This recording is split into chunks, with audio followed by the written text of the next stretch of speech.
Sepertinya kucing pelangi ini sedang bertengkar dengan seekor tikus. Namun akhirnya, tikus ini menghampiri kucing itu, dan akhirnya kucing itu pun memeluk tikus itu dengan pelan.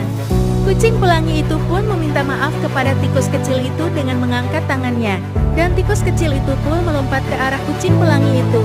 Lalu kemudian kucing itu menangkapnya. Tapi ternyata tikus kecil itu menggigit leher kucing pelangi, sampai kucing pelangi pun kaget.